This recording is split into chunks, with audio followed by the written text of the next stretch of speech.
Vamos iniciar o estudo de hoje com o texto do profeta Amós, capítulo 3, verso 37. Certamente o Senhor não fará coisa alguma sem primeiro revelar o seu segredo aos seus servos, os profetas. Por meio de Moisés, Deus revelou a Faraó o que aconteceria a seguir. A advertência mais solene foi dada ao Faraó: um justo juízo sobre o orgulho, a exploração, a violência e a idolatria. Tudo o que havia desencadeado essas calamidades sobre o Egito. O Senhor anunciou para Moisés o que faria, e essa seria a 10ª praga. Vamos ver capítulo 11 do livro de Êxodo, a partir do verso 1. Disse o Senhor a Moisés: ainda mais uma praga trarei sobre o Egito. Então vos deixará ir daqui. Quando vos deixar, é certo que vos expulsará totalmente. O Senhor estava dizendo: vou dar uma última praga, e essa praga vai fazer com que o faraó expulse o povo do Egito. Não somente liberte, mas expulse. Agora fala aos ouvidos do povo, de todo homem, peça ao seu vizinho e toda mulher à sua vizinha objetos de prata e ouro. E o Senhor fez isso, e o seu povo encontrasse favor da parte dos egípcios. O que era isso? Esse ouro, essa prata que os hebreus receberiam do Egito antes de sair. Isso era a justa indenização do povo de Israel pelos anos de trabalho escravo, séculos de trabalho escravo. Isso havia sido prometido a Abraão, Gênesis 15, 14. Veja lá o texto. Mas eu castigarei a nação que os escravizar, e por fim eles sairão de lá com grande riqueza. O texto ainda do verso 3 diz assim: qual era o conceito de Moisés diante do povo e diante dos oficiais do faraó. Também o homem Moisés era muito famoso na terra do Egito, aos olhos dos oficiais de faraó e aos olhos do povo. Moisés era conceituado diante até dos oficiais do Egito. Mas a grande inimizade, o grande inimigo de Moisés era o faraó. Porque Faraó estava agora representando as vontades, os desejos de Satanás. E Moisés estava representando os desejos de Deus. Essa era a luta entre o bem e o mal. Mas veja assim como Moisés falou sobre essa última praga. A partir do verso 4, Moisés disse: assim diz o Senhor: cerca de meia-noite passarei pelo meio do Egito. E todo primogênito da terra do Egito morrerá, desde o primogênito de Faraó até o primogênito da serva que está junto ao moinho, e todo o primogênito dos animais. A morte de todos os primogênitos, a terrível morte de todos os primogênitos.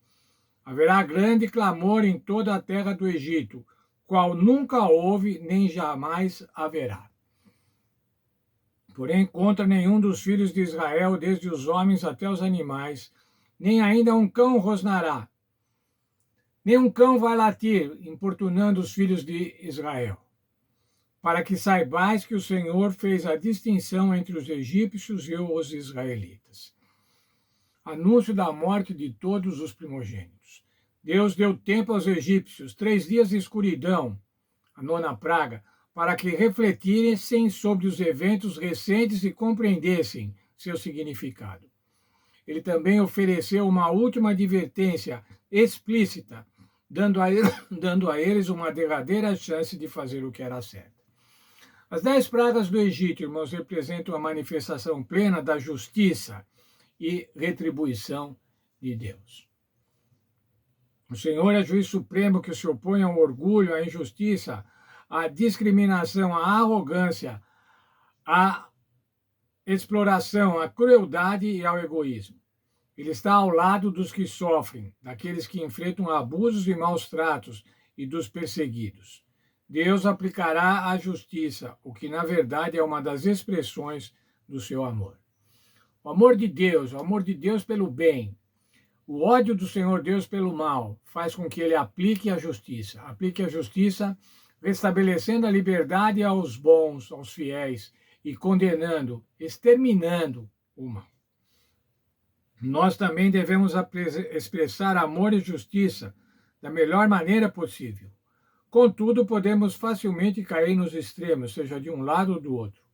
Em nome de um suposto amor, podemos ignorar erros e questões que precisam ser corrigidas. Por outro lado, podemos aplicar a justiça de maneira fria e inflexível. Nenhum dos extremos é correto. Este é o ideal. O ideal está lá no profeta Miqueias, capítulo 6, verso 8. E o que o Senhor pede de você? Que pratiquem a justiça, que ame a misericórdia e andes humildemente com o seu Deus. Praticar a justiça, mas praticar a justiça com amor. Praticar a justiça com misericórdia. Vamos. Agora, continuando o texto de Êxodo 11, a partir do verso 8. Após essa praga, após a morte dos primogênitos, então todos os teus oficiais descerão a mim e se inclinarão perante mim, dizendo: sai tu e o povo que te segue. E depois disso sairei. E, ardendo em ira, se retirou da presença do faraó.